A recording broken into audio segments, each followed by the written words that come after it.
私を楽しませてくれよ。私こそ大陸一の名探偵だ。Hello, Octopath Traveler community, and welcome to this week's unit review. As this week is the final General Pool unit coming to Octopath Traveler Champions of the Continent, Morena, the continent's greatest detective. So, what does the greatest detective in CotC do? Well, she is a scholar, naturally, and her special ability and role is that she is a universal shield shaver and breaker. Because what she can do is that with a normal skill and EX skill, she can reduce a single enemy's shield points directly, regardless of weakness, and break them if needed. Her preferred weapons is that if she's also wanting to DPS a bit, you can bring a Brilliant Tome to give her extra damage cap as she would need that. Otherwise, Fortune Tomes for extra stat tuning to make her faster or tankier can help if she's there just to be a breaker. And her preferred accessories would be Breaker Gear to inflict wanted debuffs on break, as that is her ideal role. For her passive skills, her first passive is she gives herself 30% damage up when hitting an enemy weakness. Very simple, she does have skills that hit multiple different types of damage, so she just gets 30% damage up all the time on all of them if the enemy is weak to that skill. Her 3-star passive is that when a broken enemy is present, she adds 100% of her magic attack to her P attack, including equipment stats, so that just increases her physical attacking power. Unfortunately, her hit count's not super high, so that's kind of an irrelevant passive long term, but she can do some damage. And then her TP passive is a really good one to have. When an ally breaks an enemy, inflict 10% physical attack, physical defense, magic defense, plus staff, tome, and wind resistance down for 2 turns. So the physical attack and magic attack down really doesn't matter that much because they're going to be broken for 2 turns, so unless that's extending a debuff, that doesn't matter. But the physical defense and magic defense down on break are very, very good because it's also when an ally, not including herself, so this still works for her. So combined with a couple exchangeable A4s, this is very easy to help. She can just, by existing, can get you to that 30% physical defense or magic defense down on break, which is very useful for all the damage you can get. So onto her skills. So her base kit, she has a 1-hit AoE wind that exploits staff and tome. A single enemy 15% physical attack, magic attack crit down for 2 to 5 turns that also reveals 1 to 4 weaknesses. She has a 2-hit single target staff that always reduces shield points, plus implants 2 stacks of tome weakness. A 1-hit single target tome that exploits staff and wind and double casts this skill if it exploits a weakness. Then she has a front row 15% staff / tome / wind damage up for 2 to 5 turns.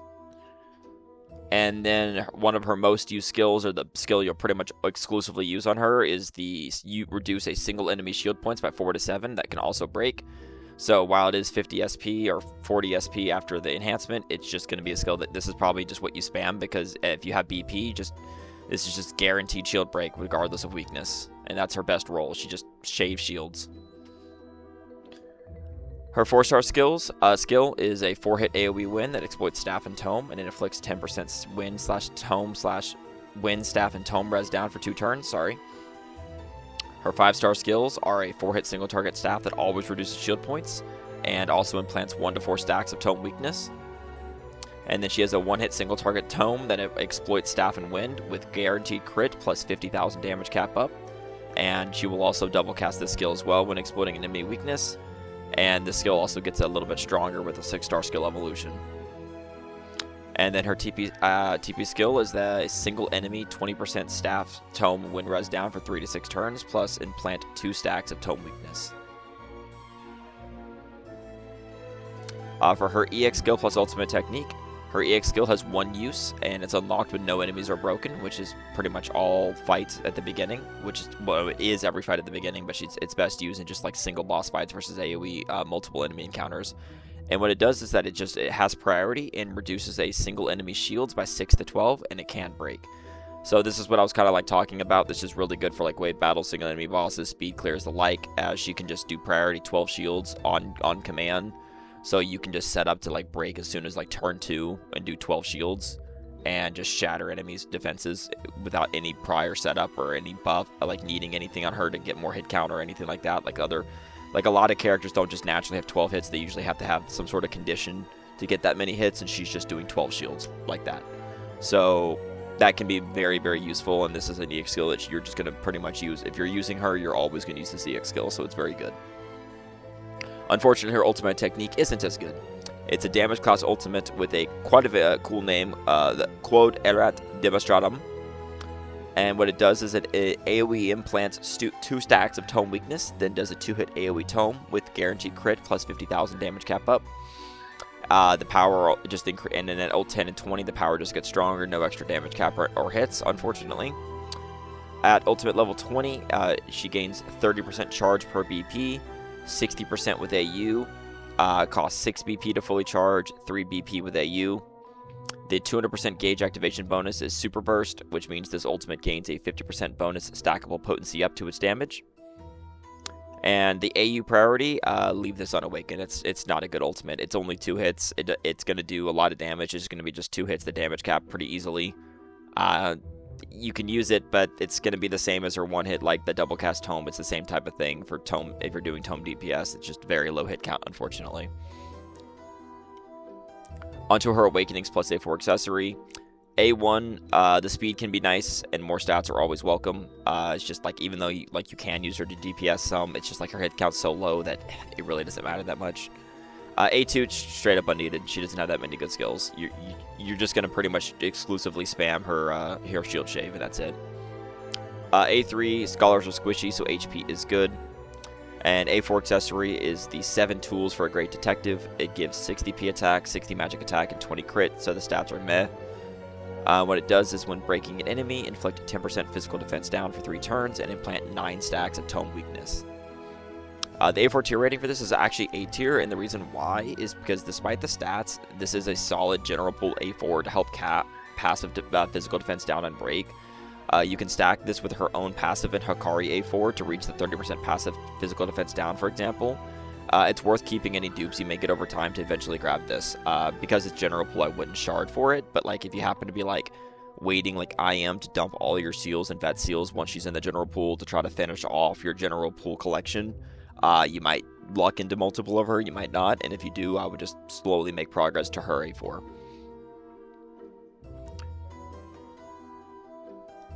For an optimal skill loadout, for skill 1, you take the 4 to 7 shield point reducer skill. That's just her most used skill, because even with no BP, you can just spam that 4 shields every single turn, guaranteed, regardless of weakness. Really, really good. Skill 2, if you are in a team that's using Staff Tome or Wind, you can take her Staff Tome Wind damage up, because getting those buffs capped is very important. And that helps her, lets her do something else if you don't need to shave shields that turn. Skill 3, same thing. If you don't need to shave shields that turn, I would take her single enemy 15% physical attack, magic attack, crit down. Making an enemy weaker to hitting you is good because then you survive longer. Lowering crit is actually not a super common debuff to have, so making it less likely they can also crit you. Even if you debuff them, crits can still do a lot of damage. That can be good. And then if you do have A2, or you can swap this in depending if you do want her to do a little bit of damage, you can take the 1-hit single tome nuke that can double cast it on weakness. It does do a pretty decent chunk of damage, especially if her ultimate's not ready for whatever reason. It's something that you can do. You might wonder, well, why don't you take the other skills that are like 4 hits and stuff that might do other things? It's like, you can. It's just, if you want a 4-hit skill, like, the damage through shield is just irrelevant. So you're better off just taking the shield point reducer and just doing up to 7 if you have any BP. Because it's doing the same with no BP, so it's each one half dozen the other if you think about it. So you can take it if you want. I'm just letting you know that that's just the best way to use her, is just for focusing on shields. And yeah, because of that, for unit synergy, this page is unfortunately blank because Morena's best use is functioning as a universal breaker for any team should you need one. Thus, she can synergize well with anyone, as breaking is a universal role. So this page doesn't have any specific recommendations because she can slot in anywhere and perform her role well. Like, it doesn't matter. You can put her onto a magic team, you can put her onto a physical team, you can put her onto a hyper-specific team for any element or in any style, and she's going to do her job well. There are going to be, characters in certain, damage types that'll be better at breaking than even her, but if you're lacking a good breaker for a damage type, she's your gal.